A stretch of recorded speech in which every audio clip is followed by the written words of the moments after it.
Welcome, ladies and gentlemen, back to another episode of Crooke Candle. This is episode 4 on Sunday, the 21st of November. I am Jordan. And I am Trejen. Welcome. Welcome back. Welcome. If you are a repeat listener, thank you for listening to our 4th episode. And thank you for sticking by with us. So first things first, just as to try to make this a habit every episode, how was your week? How I know how mine went. Yeah, my week went fairly good. Actually yesterday I took, our A camera, the nice camera, down to That's the Black Magic, right? Yeah, Okay. yeah.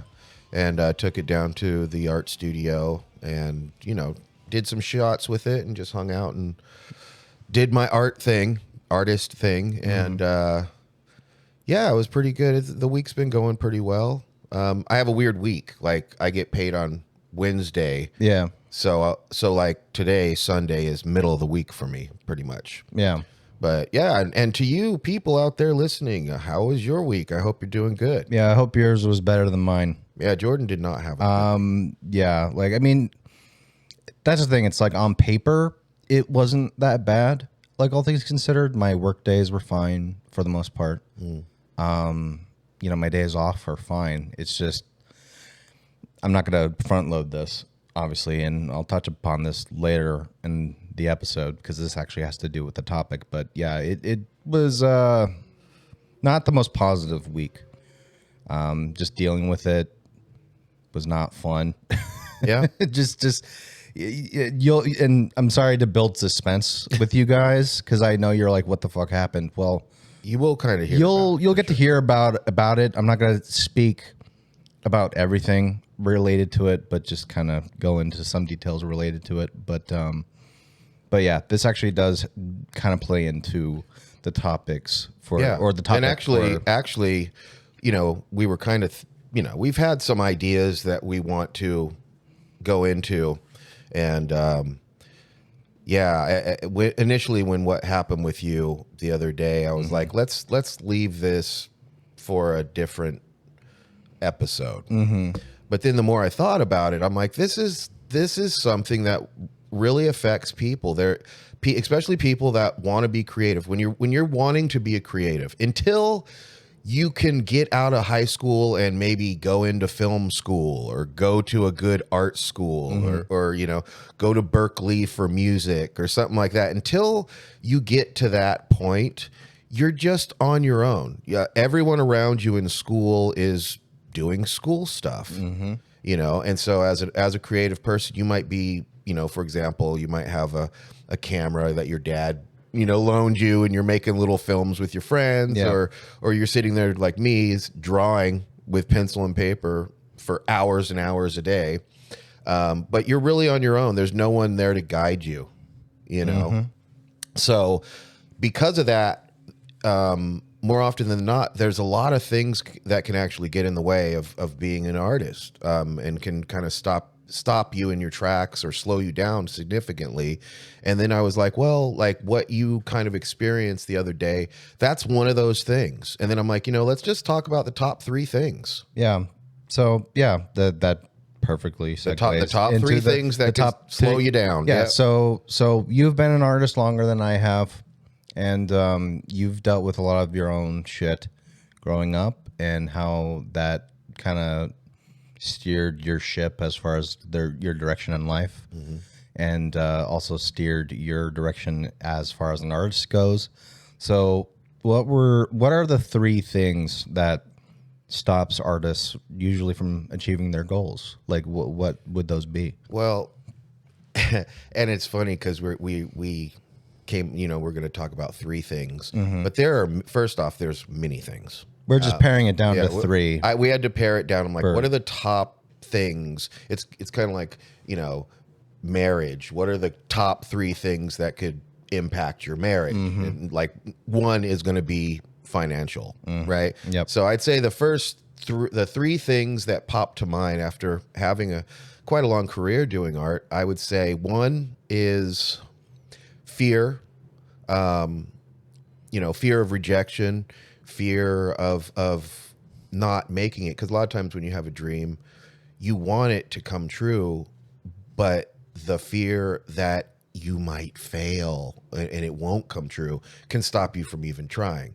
I'd say the second one is kind of financial business. Not taking your creative, what you do creatively, seriously, and kind of having this Magical thinking. that somehow, some way, you're going to be discovered or something like that. And so you don't really, a person not really taking the time to understand the business aspect of being a creative, that can definitely stop you.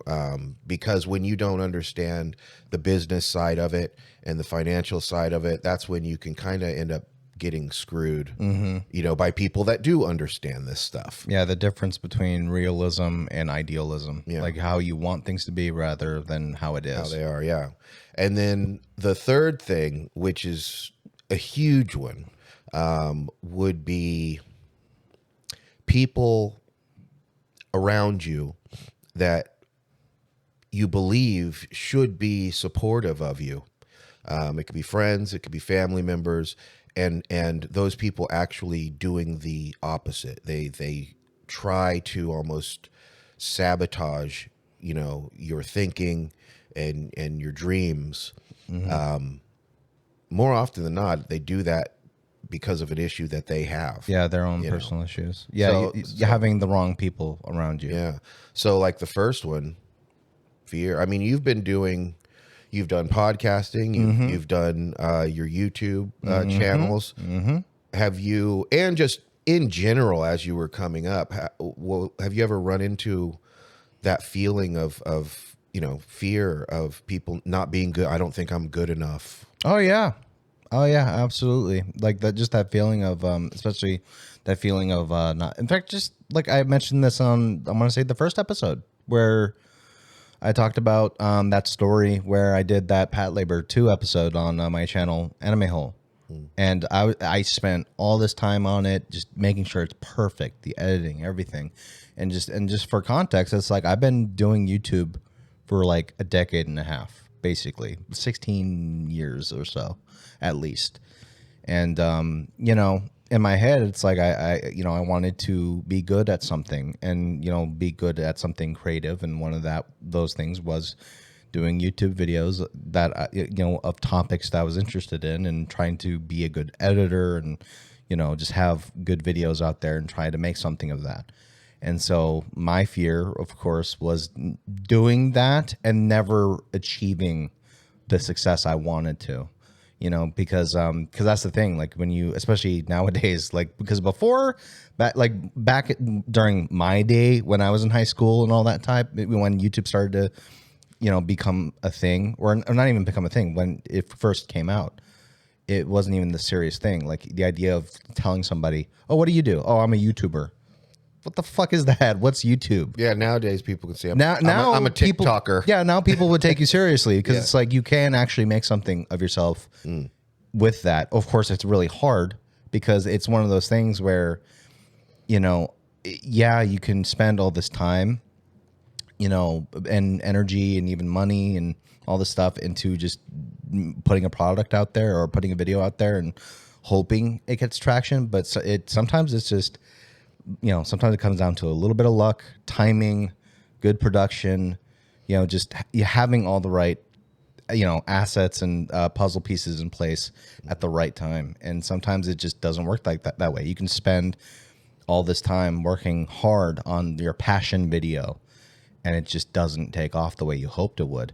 Now, part of the reason why my Pat Labor 2 video, when I did that, the reason it didn't take off is just because nobody really knew who I was. Yeah. The fact of the matter is, when I released that video, I had like 10 subscribers. Well, I know because we've talked about this, and actually for this podcast, the Crooke Candle podcast, and what we're doing, there's a couple extra steps. Yeah, there's that we're doing to make sure that this is able to grow. And I know that you growing up were painfully shy. So YouTube was a way to kind of come out of your shell. Yeah. But we've talked about this, and you tell me if you agree. And I might have said this within the last 6 months. I was like, well, you got to be really good at producing these videos and stuff like that. And so there were certain things like, maybe it'll go viral, but maybe it won't. Right. Maybe it'll, organically pick up some traffic and start to grow. But the main thing that I said was like, I think the thing that we're kind of missing, or that you've been kind of missing, is that even though you're producing good content, you're not being proactive in trying to network with other people out there. And I was wondering, do you think that you didn't take those extra steps because of your shyness and kind of a fear of kind of meeting people, even if it's online? Oh yeah, it mostly like me not networking with people did come down to my fear of interaction with people, and that mostly came down to, well, in fact, I think you even mentioned it, like the fear of rejection, like that fear of putting yourself out there. Like, in fact, I remember when I was a kid and growing up, like I remember just being told like, oh, well, you just need to put yourself out there. And it's like, as a kid, you don't know what the fuck that means. Like, what does that mean? And it means one thing when you're in school, and it means something completely different once you're out in the real world. Yeah, when you're older, it makes more sense what that means. Putting yourself out there just means going, just trying to meet people that are like-minded and letting them know what you do and having conversations and talking to people. And it just really comes down to being social and just telling people who you are and what you do. And I've gotten slightly better I'm a little bit more better at that, but I do still feel that it's not my strong suit, and mostly it just came down to my upbringing. And but these are things that can be worked they can be worked on, and it's something that you should work on, especially like just going back to my Pad Labor 2 video. It's like, want to know why that got more traction? It's like, I think right now it's almost at 1,000 views. The reason it got that way is because I put myself out there. I decided to reach out to other people and to kind of share my content with people of a like-minded nature, and see if they would be interested in what I'm doing. And then all of a sudden, like, next thing I know, I get like almost 200 subscribers almost overnight. And it's just because I decided to put myself out there. In fact, even just recently, I got a Twitter again. Not just for myself, but also the Crooke Candle podcast as well, because I had to. I got an Instagram. We can tweet stuff. Yeah, got a Twitter now, which most of our tweets, if anything, it's just mostly going to be promotion and photos and anything like that, and maybe asking any people who may want to follow the Twitter if they have any questions, or DM us, like, feel free to do so, and we'll try to get to you. But yeah, really, it just comes down to the reason I made those, like even the Facebook page, like it just came down to, we need to put ourselves out there. And because if people don't know who we are and we don't try to give people, like, so even like just at my work, it's like the people I've been talking to there, it's like, well, what do you do? I do a podcast. And I'll see them go like, really, you do a podcast? Like, blah, blah. And so I show them the fucking the bio link and just show them like the link to the Apple podcast, and they go, whoa, it's like a real podcast. I'm like, it is a real podcast. It is a real thing. And it's like, in fact, I want to say Wednesday, like when I was working, it's like, there's this one dude that I work with that I started talking to, and 'cause he's a pretty nice guy. And like, I remember he asked me like, what do you do on your weekends? I'm like, I record a podcast with my dad. And he's like, really? I'm like, yeah. And so he asked me what it's about, and I just go on this conversation. And it's like, and that's a good thing. You should be able to do that. And that's like one of the important parts of like putting yourself out there, is just being able to talk to people and let people know who you are and what you do. And if they're interested, they'll ask more questions, and eventually that can turn into more people wanting to know what you do and who you are. And then next thing you know, you're getting all this traction. And that's super important. Yeah, I think for me, because I have been being creative for a long time and making money at it. And again, my main source of income is tattooing. But I've always had the dream of being a living, working, oil painter. And I would say my own fears around that, and believe me, I've read tons of books to try to overcome these feelings of anxiety and fear and kind of imposter syndrome, because I would paint, and just like at the studio, Northwest Creations in Ballard, Washington, where I tattoo. Yeah. When you go in, there's the wall that where my station is got tons of paintings that I've done. And so people are like, wow, you painted those? And yeah, I have. And, I've often told the story of how I would show art occasionally. And I have, a painting that I did with a Misch technique that was a lost technique, but it was rediscovered by the painter Ernst Fuchs. And it's very technically challenging to paint like that. And, I paint something in that technique, and it's beautiful. I'm my own worst critic. So when I can look at something I do and I'm like, that's really nice, then I think it is really nice. And then to have, nothing against, abstract painters, but I mean, literally, I remember one of the last times I showed my art in Portland, there was someone that was kind of next to where my paintings were. And I remember this one painting, which was right next to my painting. And it was like, I want to say it was like, they painted this canvas pink and then took some purple paint and just kind of splattered, made a couple little splatters. Right. And then, people would walk up and they would look at my painting and, wow, that looks so lifelike. And it's amazing, the tones and stuff like that. That's really good. And I'd be like, thank you very much. And then they would turn to this other painting and go, ooh, I really like this one too. And I would just kind of deflate. And that always made me feel like the art that I was doing, I'm like, is it not important? Is it not as good as I think it is? And Why is everyone so fucking stupid? Exactly. Seriously. And then another thing that would always happen is whenever, because I've had a couple of art studios, and if someone would come over, they don't see my tattooing gear. They see all my painting stuff and my paintings on the wall.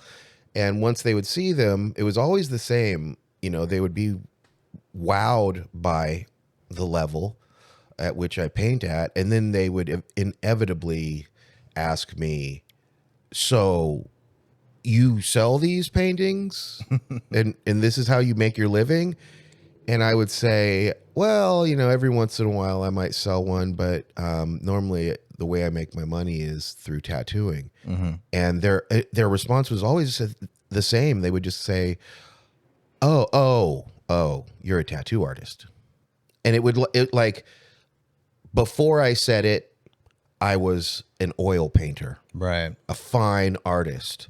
And then once I said I was I tattooed, it was like that would take away the fact that I was a painter, a fine artist, and would just, to me, drop me down to being a tattoo artist who paints paintings. Right. And that would really bum me out all the time. And it's things like that where, you get the little voice in your head. Yeah. And, I have a little voice still to this day, because I really, I want this podcast to go good, and I want our brand to do well and start making money. And I want our production company to start making money. Yeah, of course. But, the end all result of these endeavors of mine is because I'm 50, I'm like, in the next 5 years or so, I would love to purchase someplace and basically be able to paint full time. and show my art a couple times a year and sell art. And that is how I maintain my lifestyle. And I'll think that to myself, and my little voice will say, what makes you think that you can do that? and I get scared. Like, am I being totally arrogant to think that this is something that I want and that it's not for me, it's for someone else? And I have to fight those voices. Yeah, that's a very dangerous battle. That's the imposter syndrome. Yeah, yeah, because it's like, what makes you think you're that good? in fact, I remember because I've dealt with that too. Like, and in fact, I would I'm trying to remember of specific instances where I kind of like we were talking and I was saying I can't remember, but it's like I remember I said some similar shit where I'm like, oh, I don't feel I'm that good. Blah, blah, blah. It's like, no, don't fucking say that. If you're good at something, you should be proud of that, and that is the truth. If you put your all into it, now there's a difference between being arrogant and egotistical versus being proud of what you do and taking pride in what you do and showing that off to other people. It's okay to toot your own horn. There's nothing wrong with that. Sometimes it's an imperative that you do. Yeah, it's important. It's important. It's like why do you think when fighters win fights they're running around the ring like, yeah, I fucking did it. I'm the best. I'm the best. Yeah. You know, it's because it's positive affirmation. Yeah, it's because if they don't do that, they won't believe in themselves. Right. And it's important to be able to say, let's say, I am the best. I can do this. You know, and it's not, you know, but the devil on your shoulder, especially when you're trying to get to that part in life where you are doing, like, you're at the top, you're getting there, and you're doing better than you've ever done before in your life, and you're being successful. It's like the devil on your shoulder is that voice where it's like, you're not that great. Mm-hmm. You're who the fuck are you? You're not that great. You're not that special. You're not important. Stop being so fucking arrogant. And it's like you have to tell that motherfucker, shut the fuck up. You don't know what you're talking about. I am the best. I can do this. And as an artist, you will find yourself talking to yourself all the time. A lot. I will literally say out loud. Dude, I talk to myself all the time. And sometimes, in fact, I'm so glad in a way that I do wear a mask. Because sometimes I'll be talking to myself while I have my mask on at work. And nobody will fucking know. Yeah. So, and I won't look that weird. Yeah. But I talk to myself all the time. Yeah. Normally the way it happens with me is I hear the little voice in my head, and then I literally, sometimes to counter the voice in my head, I have to vocally speak up against that voice. So if it's like, you're not, blah, blah, blah, you're not that good, or you're not going to attain what you want, I'll say, shut up. Shut up. You don't know what you're talking about. Go away, And that's something that all of us, anyone has that voice. I'm sure even the most talented of us creatives run into the same thing. I know there's tons of articles, videos, and books written on imposter syndrome, and a lot of people go through it. So that's definitely one of the biggest ones. Yeah. The second one is financial. And I definitely have gone through this. I've known a lot of artists that they're very artistic, and they have weird stories in their head around money and business. Right. And kind of the idea is, I just want to be creative. I don't want to have to, promote myself or pay for marketing or, take out ads to try and trumpet what I'm doing or anything. They don't take it seriously as a business. And many times if they look at another creative or artist and that person is taking their career seriously, and they understand that there's a huge business component. Actually, they say 80-20. Right. 20% of the time you're doing the creative thing, 80% of the time you're educating yourself on the business side of it and figuring out how to grow a business, because that's what it is. And but you know, an artist that's got this kind of like, oh, it's kind of like magical thinking again, like, oh, it's just magically somehow I'm going to make it. If they see someone else that's a creative who is taking it seriously and as a business, and they're really trying to make some money and pay their bills and maybe buy a house or something like that, they'll say, oh, they're a sellout. Yeah, You know, you know, which is, it's just, it's that will stop you. You know why? And I could tell you this because I've known artists that have thought that way. I thought that way, you know, for sure at a certain time in my past when I was younger. But I've definitely seen people and known other artists that, like me at that point, didn't take it seriously. And so, and they had this magical thinking, oh, I'm 22, and by the time I'm 26, I want to be rich and famous. And then it doesn't come. And a big part of why it doesn't come is because the person's they're not taking it their career seriously as a business person.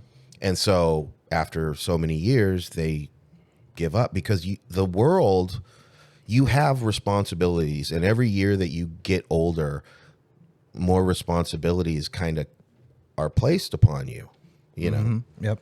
And, you know, at a certain point, if you end up starting a relationship and then end up having a child, those dreams, because you have not been serious about it and taken the time and effort to learn the business side of the creative process that you're doing, because of that, you won't have gotten the traction. You won't have been able to build your business.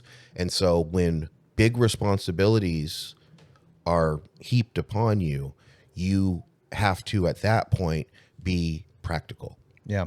You have to say, oh, I guess I might need to stop dreaming about doing this creative thing and go get a real job because I have these, you know, important responsibilities. And when a creative does that, they shoot themselves in the foot. Right. Because if they would have taken the time to realize that, you know, there is a reality to being a creative. If you want to be creative and that's what you want to do, it's just like anything else. It's like getting a job. You have to go in at a certain time. You have to pay your taxes on a certain time. You have to, you know, set up a bank account for yourself, all these things.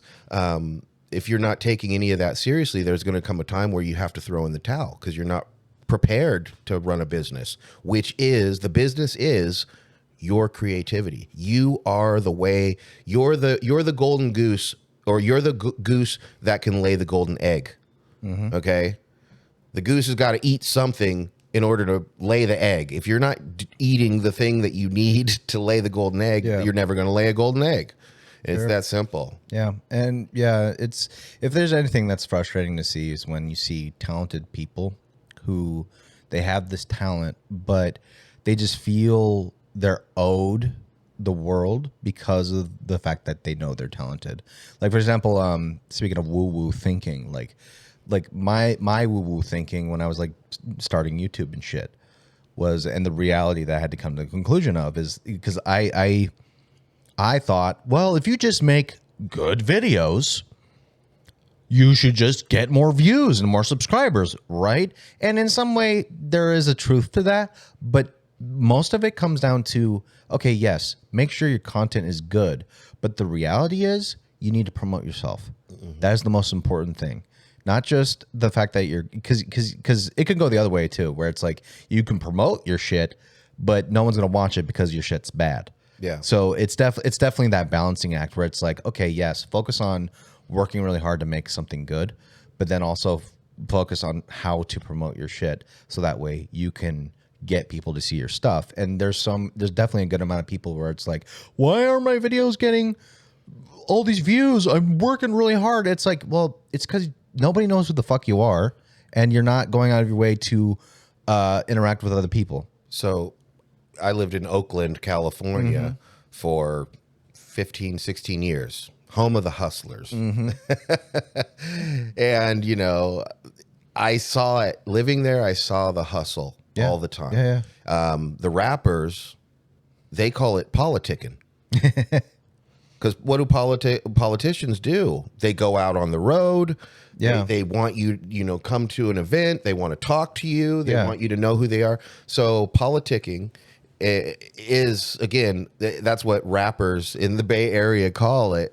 But again, it's reaching out to, you know, the people that you want to get in front of. And so I've kind of, that's it. This idea of politicking is a business way of looking at what you're doing. You have to put yourself out there. I mean, it's you have to. Yeah. Because without that, you're not going to go anywhere. Exactly. And then you're going to start becoming resentful. And so these are the things, like when you're becoming resentful because you feel like things are supposed to take off, Right. And they're not, and you're not taking the time to really take a hard, like almost audit yourself as far as what am I doing and what am I missing? You know, you're just like, I'm doing this and it's not happening, and you're not questioning yourself about what you're not doing, and then you grow resentful of it, and eventually you might just throw in the towel. Right. And the thing is too, because you kind of mentioned the whole selling out thing, which we want to definitely talk about that on a separate episode, like in more depth, because there's a lot of things we can talk about in regards to the sellout idea and how that can be negative and all that stuff. And like, for example, like the thing, yeah, like I can understand the fear of selling out, and you know, but sometimes what you have to do is you have to compromise. Sometimes the thing you really want to do, yeah, I understand that you want to do that, but is it going to be the most effective thing to get yourself out there, or is it to make you the most successful? Sometimes not. For example, Judas Priest. So now Judas Priest, like really successful. The metal band. Yeah, the metal band. Yeah. Really successful band, you know, and all that shit.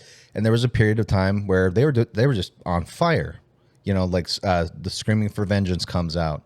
Then they do Defenders of the Faith. Great fucking albums. But Defenders of the Faith, guess what? Didn't do that well. So what did they have to do? They, quote unquote, sold out, did Turbo Lover.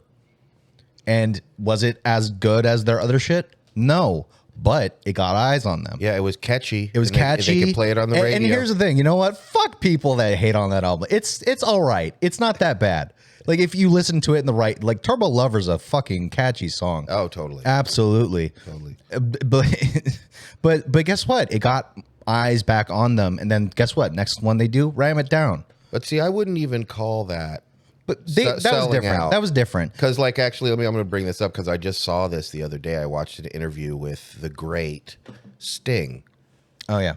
And I cannot remember the name of the Rick something who has got a channel, a YouTube channel, and he was interviewing him, and he ended up talking about kind of Sting writing hits, and he asked him, like, how do you know, like, that something's a hit, and do you actually plan for something to be a hit, or, you know? And Sting said, well, first of all, my job is to make music. That's who I am, and that's what I do. So part of making the music is selling records. Right. That's my job. So if I make some really obscure album that no one wants to play any of the songs on the radio because there's no really catchy hit, then I'm failing at my job. Right. You know, he's like, I know, he's like, there's songs that I create that are kind of for me and they're fun and hopefully people like them. But then there's times when I sit down and I have to think, I need to create a couple of songs on this album that are going to generate radio play, and they're going to generate people paying attention to it. Right. And so once they pay attention to it, now they want the product. So I sell records. Right. So is that selling out? No, it's part of your job. It's compromising so you can be successful. Yeah, you have to compromise on everything. If all of a sudden they were like, we need you to do a record of holiday jingles. Right. I think what people That's kind of selling out. I think what people mistake for selling out is they think selling out is doing a fucking cover of a really catchy song or doing a ballad. That's not selling out. Selling out is sacrificing your integrity, Absolutely, and changing for success. Who you are, yeah, what changing you the are. core of who you are and what makes you you in order to achieve success. Some dollars. To me, Yeah. that is selling out. For example, just speaking of metal bands again, Queensryche. Like, I love their early shit. Their early shit was good. Fucking, even when, like up, I want to say up to fucking Operation Mindcrime. I want to say Operation Mindcrime is one of their best works ever. Empire went triple platinum, but it was definitely not my favorite. Like, yeah, Silent Lucidity is a good fucking song, but I fucking just like that album. Just something about it where I'm like, it's good, but it's not. It doesn't have that feel. And then grunge fucking happened. What happened? They went grunge, and it's like down the fucking toilet. And don't let me get started on Metallica. Fuck. Okay. Oh, Metallica. Yeah. With that, we're just gonna stop. We're gonna move on because we definitely have a big conversation. Yeah, we'll definitely do a separate episode about personal integrity in the art absolutely. world. But I want to move on to the last and arguably, I would say, one of the greatest detriments to a creative person maintaining their creativity. All right. It is the people that you have around you, and especially people that you feel should be supportive of you, actually doing the opposite. They actually try and sabotage what you're doing. And I'd say that is the most, that's the most dangerous kind of thing that can keep someone from staying on their artistic journey. It could be a friend or a family that you would expect them to be supportive, and they might even tell you that you're supportive, but their actions are literally the opposite. The opposite, yeah. And I read a book by, let me think, I think it's Stephen Pressfield. And he wrote a book called The War of Art, not The Art of War by Sun Tzu. It's called The War of Art. And he's a writer, but the book was really for, again, any kind of creative person. Mm-hmm. And one of the things that stood out for me when I read the book was he mentioned this. He's like, the people that you would expect to be your support system will actually actively try to talk you out of trying to attain your goal. And the biggest reason for that normally is every one of us. We've all had some point in our life where we dreamed of doing something. Yep. And eventually, again, the stresses of life, and that's why, like, being an artist is very important to have passion for your art, because you have to kind of be singular minded. Otherwise, you'll give up. Right. But a lot of people will have dreams, and at a certain point, they're like, I got to be more practical. So they will have a quote unquote regular life, and a regular job and all that. Mm-hmm. And when they see you and you have a dream and you tell them what the dream is, and they say, oh yeah, you could do anything, and then you actually start doing it. Their ego is engaged. Mm-hmm.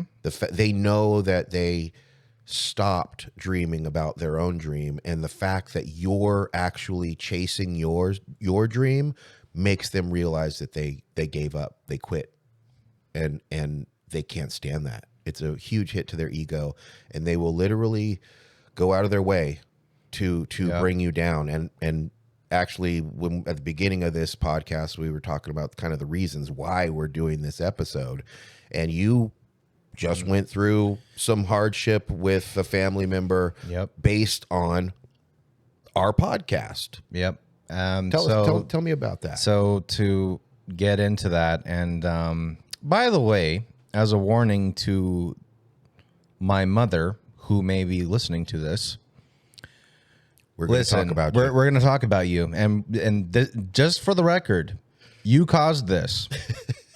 I didn't want to do this. Yeah, you caused this. We don't attack people. This whole thing, this whole podcast is to be a positive kind of thing. So to kind of do like a little rewind. So our first official episode, not episode 0, which was our pilot, but episode 1, we did a podcast which was mostly about the lonely artist thing.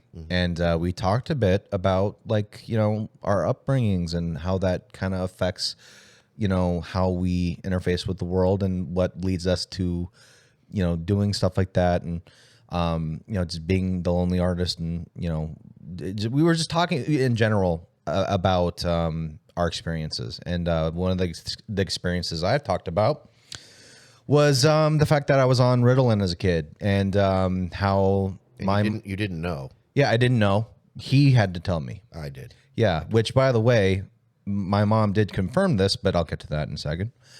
You know, and then I also talked about how, like, I didn't have all the support that I wanted. Like, I would talk to people about, oh, you know, what do you want to do? I want to be an artist. Why? And I kind of touched on this with my mom. Like, she definitely tried to discourage me too. And she did. So I'll tell the story of what she did. Okay, here it comes. Because here it comes. You're getting both barrels in the face. So, like, I didn't even mention this. I was trying to be nice, but now I have no reason to, because my respect for my mother is basically 0 at this point. And so there's a story that goes like this. Like, I was living with my mom still. My brother was not like living there anymore. This was in San Jose. I was living at her apartment at the time, and I want to say I was like, what, 22, 23, something like that. And this was when my brother, Julian, he moved out to Portland by that time, and I was saving the money and all that shit so I can, or was it before Julian left? I have no idea. I want to say he did go to Portland by that point. I'm trying to remember all the details. But anyways, this was not a very fun part in my life, like, because I was, you know, struggling. Like, I ended up having to quit a job, Panera Bread, because it was fucking awful, and fucking I was looking for jobs. I was not motivated, and all I wanted to do was be an artist, you know. And by this point, I quit going to art school, and the reason why is because I didn't feel like I needed it. It didn't feel like it served me. Like, all I needed to focus on was just keep doing art and trying to improve on my own, because I knew I could do it, you know. And so I was just, you know, trying to do my own thing. You know, mom comes into my room one day, and she's like, you know, pissed off, you know, because it's like, you know, you need to find a job, and blah, blah, blah, blah, blah, you know, all the kind of shit, you know, the nagging that your parents do when you're living with them. And so eventually, you know, she asks me, what do I want to do? What do you want to do, Jordan? And so I thought about it. And I took a few seconds. I thought about it. I'm like, Mom, I want to be an artist. These are her exact words. You can't do that. She told me that. She did. She said, you can't do that. I remember these words vividly, and she can deny all she wants. But she did say that. She did. That's definitely not supportive. That's not supportive behavior. And that was not a fun time.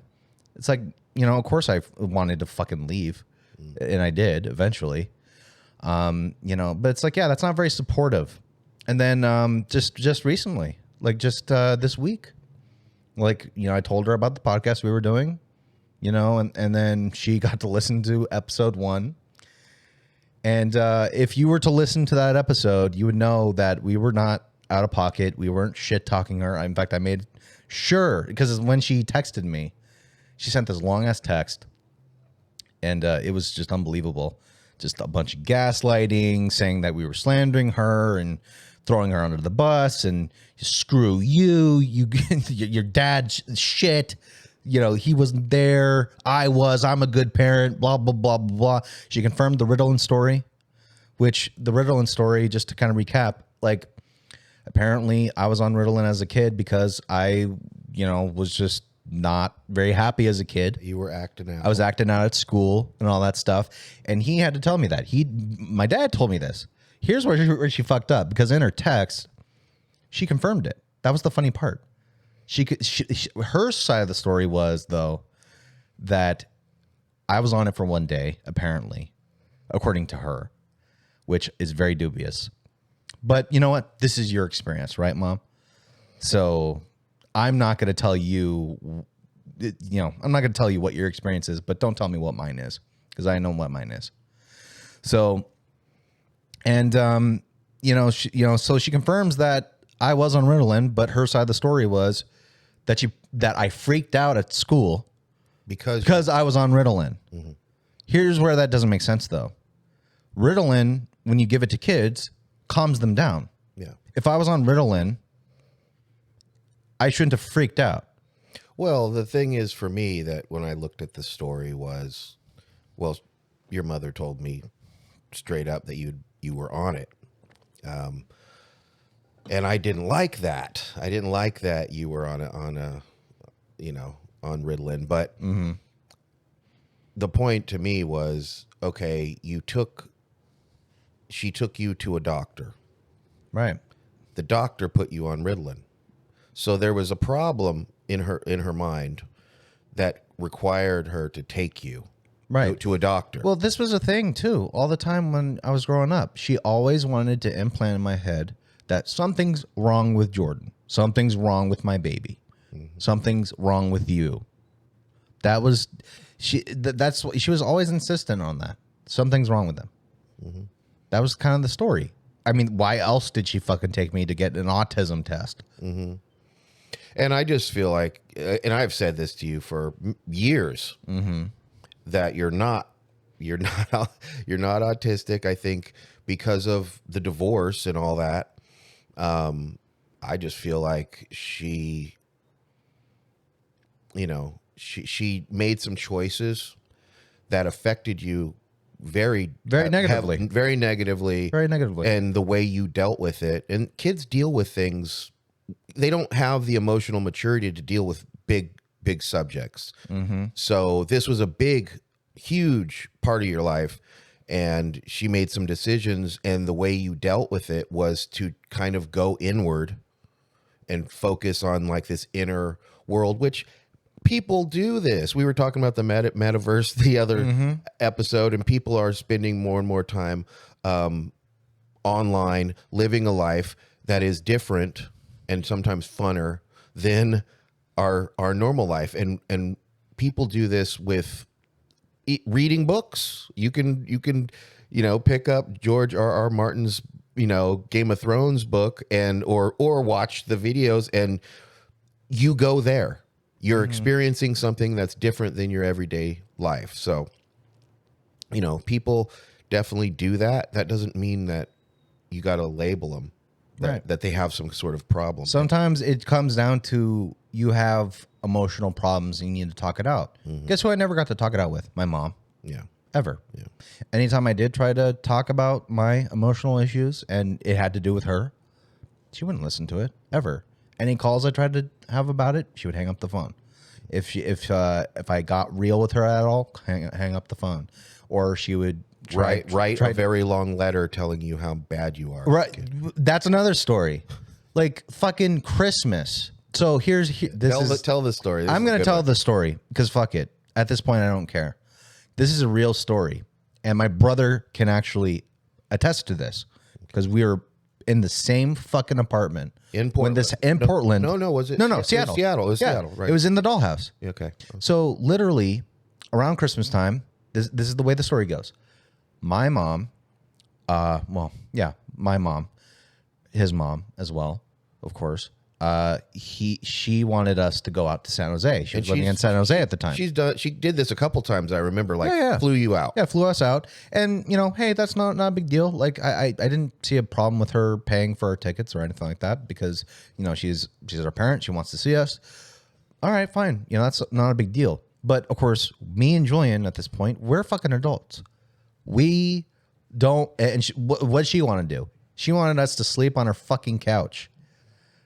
Or the floor, or the massage table. It's like I don't want to sleep on a massage table. And me and Julian were talking about this. Like I don't want to do that.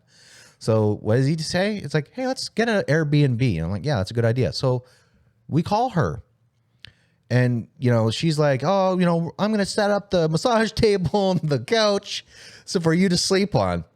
And Julian's like, no, we're gonna get our own Airbnb. We're gonna do that because we want to sleep on an actual bed. And personally, I want to have our own space while we're sleeping. We don't want to be there 24/7 all day, all night. Like we want to see you for Christmas and all that shit, but not when we have to sleep. Yeah. Because we're adults. That's a normal thing. Yeah. She loses her damn mind. She's just freaking out. I'm paying for these fucking airplane tickets so you could get out here. It's just lost her shit. Julian hangs up the phone. I send her a text being like, Mom, you're acting out of pocket. Like that's not like we have a right. And then like you could say you're buying the tickets. So we have to do this, but that's not how that works. That's called a manipulation. That's a manipulation. It's manipulative. It's controlling. Yeah. That's the thing I kind of realized with Mom. She's a very controlling person. Mm-hmm. She is. If not even just controlling in the fact that if she does something for you, you have to do what she says. Otherwise, it's a problem. It's not even just that. It's how people make her look. Because her idea is she's this great parent. Her words, not mine. She's saying this about herself. Like I would show the whole text, but honestly, it's too much.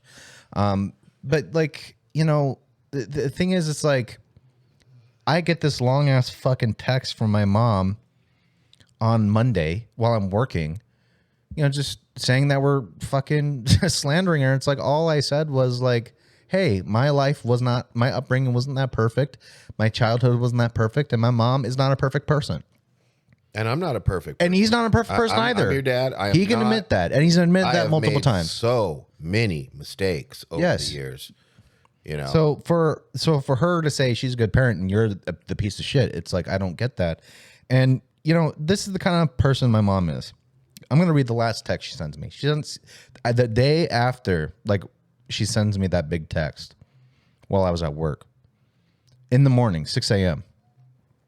I wake up, and this is what she says. And this is not slander. These were your words you sent to me. So if you're listening to this, listen very fucking carefully. You can deny your own experience, but you don't get to deny mine. And you don't get to slander me with a smile with no consequences. So wait a minute. You're saying I'm denying my experience. No, I'm fucking not. You're denying mine. You're gaslighting me. That's what that is. That's gaslighting 101. And she's saying I'm denying her experience. No, I'm not. She has every ability to respond to anything we said and give her own take on it. But she had to fucking respond in the way she did, which was out of pocket. And, the fact that she's so willing to just throw me under the bus and throw you under the bus just because we're trying to talk about our own experiences that happened, and even then in that episode, it wasn't that bad. We didn't go off on her. If you haven't listened to episode 1, feel free to go listen to it and then give us some feedback. Tell us, did we really do anything that bad? I had to re-listen to that episode, and I remember saying, and I even like put timestamps like down, doing notes and comparing to her text just to see what the fuck was right and what was wrong, not. And she just blew it out of proportion. She's talking about slander, but it's like she's misrepresenting me and you. It's like I went out of my way to say I love her, and I'm not trying to talk shit about her. You went out of your way to say not trying let's to not throw her under the bus. Yeah, I'm not, because we were. People make mistakes, and geez, and this is actually, I mentioned this before we did the podcast, and I really believe this because, again, talking about when you're trying to attain your dream, like your mom, after you did YouTube for quite some years, she Did her own YouTube.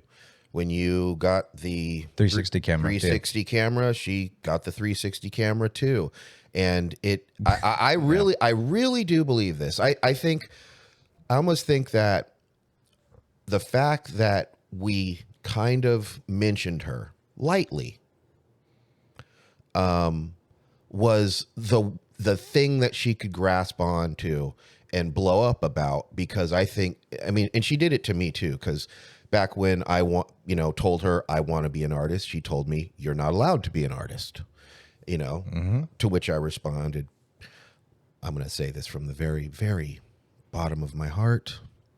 Fuck you. You can't tell me I can't be an artist. And so I understand that. And perfect example. The first book she wrote. Right. She she kind of digested a bunch of self-help books and then diarrheaed them onto a page and released a kind of a self-released book. Wait. Did you say diarrheaed him? Yeah, diarrhea or diarrheaed? The words diarrheaed. Okay.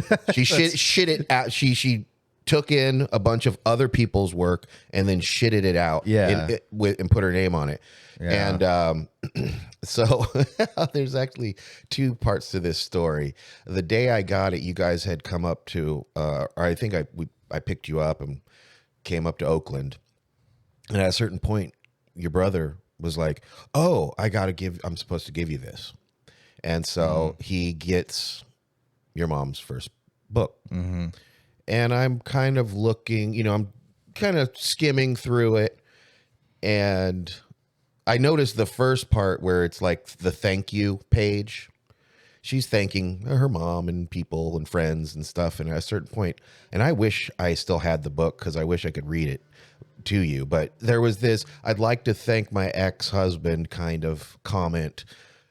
But it was just the way she said it was really weird. So eventually I look at your brother and he's rolling his eyes and everything. And I said, what's wrong? Right. And he goes, "It's not real." And I go, "What do you mean? What do you mean it's not real?" And he says, the book's not real. And I said, "Of course it's real. I'm holding it in my hands right now." He goes, No. I'm saying the book, all the stuff in it, it's not real. It's all this very spiritual self-help book to keep you calm and all that. And she doesn't do any of the things that she puts in the book. And I'm like, "You read it?" He's like, "Yeah." Like, she talks about counting to 10 when you get upset, and like I would, be fighting with Jordan and, she'd yell at me to calm down and count to 10.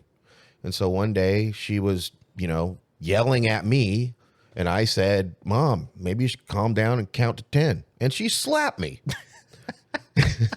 And so that was the first thing. And then the second thing was I eventually called your mother and was like, "Hey, I got your book. Thank you, blah, blah, blah. But I just want to kind of ask, in the beginning, in the thank you section, you put this kind of weird thing." Because it was kind of literally like, "Fuck you," without saying it to me.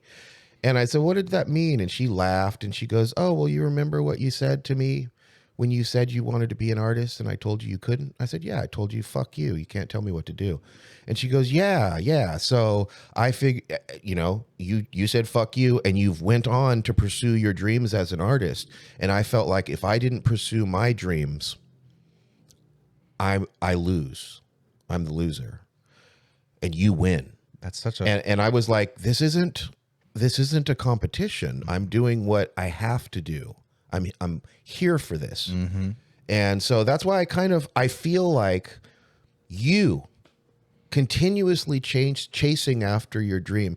The one person you can count on me to be supportive, because you're kind of following in my footsteps as a creative person.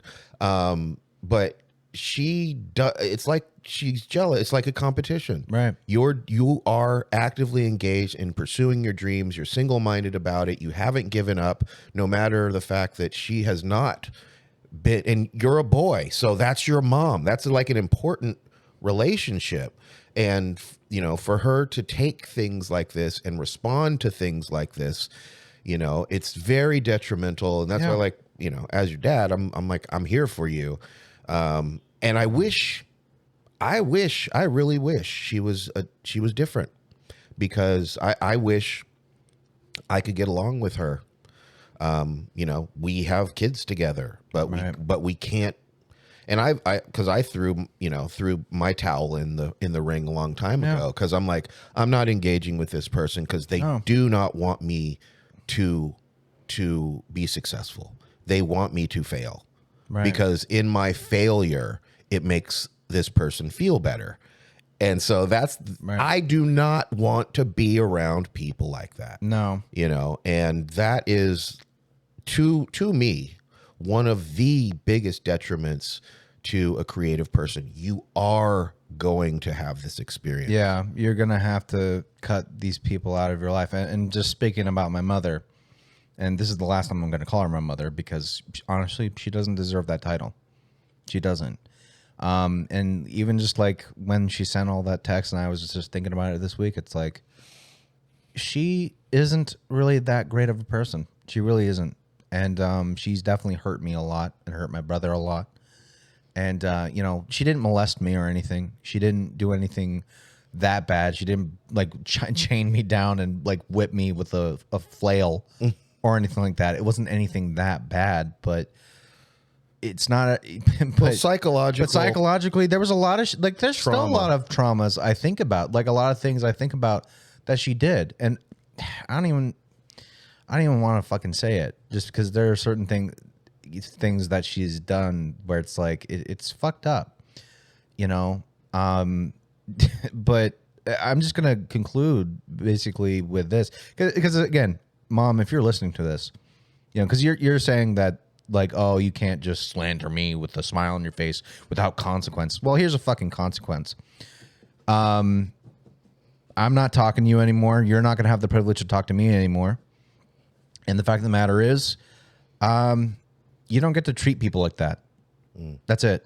And the fact of the matter is, it's like, to me, the thing that bothered me the most too about her text was that, because like in that episode of episode 1, I was talking about my experiences. I was barely mentioning her. And she turned that into a story about her and how she's the victim and how I'm slandering her. Yeah. And she didn't think about my experience. She didn't give a fuck. She made it all about her. So here's the thing. I'm going to regurgitate you because you said I can deny my experience, but I can't deny yours. I'm going to do the inverse. You can't deny my experience, and I won't deny yours. But you know the fucking truth, and I know the fucking truth. And the fact of the matter is, you can call yourself a good parent all you want. You're fucking not. A good parent doesn't threaten their kids. I wanted a good relationship with you. Can't fucking have it anymore. So, man, it's disheartening. Yeah, it sucks. And I feel your pain, and that's why I was like, just let's go ahead and dive into this so you can kind of. This is my form of relief. Yeah, this is how you can kind of heal from it. Yeah, and in fact, you want to know why? One of the reasons YouTube appealed to me so much. Why? It's because I got to have a voice. It's because I got to be able to say things without worrying about what my mom thought. Yeah. I got to, even like with this, it's like, I don't care what she thinks. I really don't. At this point, like, because like one of the biggest things that held me back was worrying about what she thought, about what I would say. Yeah. And no more. I'm done with that. And she could be as petty as she wants. She can say, she could write as many fucking thesis papers and send them all out to all her sisters and all of our family members that I've never met, that I'm this horrible fucking kid that doesn't appreciate anything she's ever done. But the fact of the matter is, like, I just need to move on. I don't want to fucking deal with this bullshit. Well, Period. from the bottom of my heart, and as your father, first off, sorry you've had to go through this and have this experience. Although I want to offer encouragement in that I can see how much this affects you, and yet I know you're not going to let it slow you down and stop you. And I think don't want to. That's super commendable. And to our audience out there, this is you guys got a little glimpse of some real everyday kind of things that artists go through. And I want to say, dude, thank you for being open, honest, and vulnerable. Because sometimes, if you're being treated wrong, it's a lot of times it's very scary to speak up about. Yeah. And I know, just to our audience out there, if there's any of you out there that are creatives and going through the same thing, it's something that we as creatives are going to have to go through. Yep. It's not the end of the world. And pretty much if you can't find people around you that are willing to treat you with respect, and I can't remember who. I think it was the rapper Kevin Gates said something like, "I only go where I'm appreciated, not where I'm only tolerated." Right. And that's where you need to find your tribe. Find the people that are supportive of you. And if you have to kind of cut ties, as much as it might pain you, it's very important to take care of your self-esteem and what you believe in yourself. And if you have people around you that are trying to bring you down, you gotta cut ties. And maybe one day they'll realize their mistakes or their missteps in how they were dealing with you, and you can end the beef, as it were. But this is something that happens to a lot of artists. Just before I go, there's this incredible interview with Benicio Del Toro, the actor. And he's like, I wanted to act, but literally my whole family are doctors. Everyone is involved in healthcare. And so the guy asked him, okay, well, did things change when you won your first Oscar or whatever it was? Right. And he said, no, not really. I was like, hey, guess what? I won an Oscar. And my mom was like, so you still should have been a doctor. So even someone like that, who is well known throughout the world as an incredible actor, and has won all kinds of awards, he still couldn't get, and his family's very supportive, but they feel like he wasted his life because he didn't become a doctor. And so it's going to happen to the best of us, and it's definitely going to happen to every one of us. It's very rare, and it almost makes you jealous when you see someone who is creative and you can tell that they've had a very creative a good support system. But it doesn't always happen like that. And we actually have plans to talk about this in a future episode, about what are the pros and cons of going through, kind of a hard life, Right. especially with family. Yeah. And does it help you become an artist, or does it hold you back? So that's something we're going to end up talking about. And I just want you, our listeners out there, again, if you're kind of going through this, reach out to us. Tell us your story. Yeah. We would love to hear from you. Here's the thing. Even when you feel like you're alone, you're not really alone. You're not. And actually, we made this channel not for us. We made this channel for you guys. We want to be supportive. We want to give back because of our own experiences as creatives and artists. So keep your chin up, keep putting in the work, and definitely stay with us on the journey. And we'd love to hear what your journey is.